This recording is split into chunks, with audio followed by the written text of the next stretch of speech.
Sir Topham Hatt came up to Edward the Blue Engine with a great smile on his face. "It's time that I needed a holiday, Edward," he declared. "Me and Lady Hatt wish to see the children on the mainland. If you're looking for an engine to take you there, I am more than happy to," offered Edward. Sir Topham Hatt beamed. But Edward was worried. "What about my work?" he asked. "Don't you worry, Edward," said Sir Topham Hatt. "I've taken care of everything. I've ordered 2 diesels from the other railway. They'll do your work until you return." Edward was very relieved, and went to fetch the special coach he would take Sir Topham and Lady Hatt to see their grandchildren. As the Hatts boarded his carriage, Edward glanced over to the yard. The 2 diesels looked very unfriendly. They were both a dark shade of grey, but one had purple markings all around him, the other had a sort of dark lime colour. Splatter and Dodge snarled at the old engine. Edward didn't feel very convinced that these diesels were going to be doing his work. Sir Topham waved his hat out of the window, and Edward set nervously for the mainland. "I hope things are all right when I come back," he thought to himself. Splatter and Dodge watched as Edward was out of sight.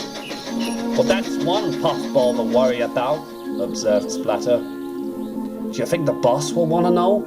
asked Dodge. "Of course he'll want to know. One puffball out of the way will be more of a delight for him."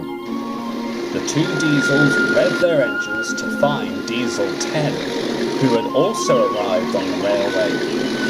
Things were not going to be pleasant for Sir Topham Hatt's engines now that Edward was gone. Later, Thomas met Percy at the water tower. Percy had been worrying non-stop since Edward had left. "I hope he comes back soon," he whimpered. "Don't worry, Percy," soothed Thomas. "Edward will be home soon. He's not gone forever." "I don't like that new diesel either," Percy shivered. "The one with the big claw on his roof." "Oh, don't worry about him," said Thomas. "I'll be fetching Mr. Conductor soon. Sir Topham Hatt knows him from a faraway place. Mr. Conductor will be looking after us until Sir Topham comes back." Percy did feel a little relieved, but he wasn't sure if Mr. Conductor would look after the engines.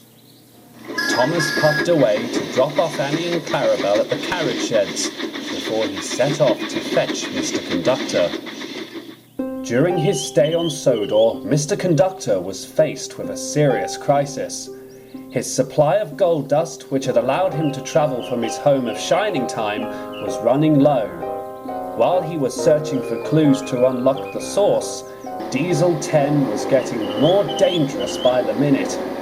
Even Splatter and Dodge were starting to fear him. But while the steam engines did their best to avoid him, George the Steamroller, on the other hand, was one of the few residents of Sodor to stand up to Diesel 10. He watched while tarmacking a road as Diesel 10 went against a truck and picked up some metal strips in his claw. "Oi, mate, put those down," George roared. "And what exactly are you going to do if I don't?" Diesel 10 hissed. "You don't put them down right now, you're going to get steamed," roared George. Diesel 10 hesitated at first, but then, before George realised it, he had chucked the metal strips right at the roller. Luckily, they all missed him. "You better be lucky that I don't see you again," Diesel 10 threatened. "You and all those puffballs will be history when I find those buffers and that lost engine." He rumbled away, leaving a rather shaken-up George behind. A day or 2 later, George was trundling down the lane. He saw Splatter and Dodge up ahead. The diesels quivered with fear. "What's up with you two?" asked George. "The boss was so horrible to us," said Splatter. "All we did was find the buffers," cried Dodge. "What are you talking about?" asked George. "Diesel 10 wants to go after the lost engine," Splatter whimpered. He called us morons, nincompoops, nitwits, Dodge stuttered. Then why do you work for him? Asked George. I don't get on with these steam engines, but there are some diesels I don't like either, and that claw-mounted nutcase is certainly one of them. You have the right to say no, you know. Splatter and Dodge were hesitant. Take it from me, said George. Those steam engines will suffer because of that boss of yours.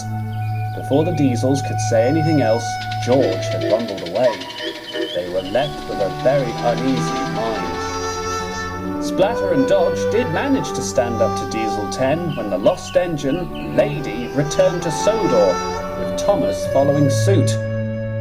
They laughed with delight when they learned that Diesel 10 had fallen off the Big Dipper, the largest viaduct on Sodor, and had fallen into a garbage barge.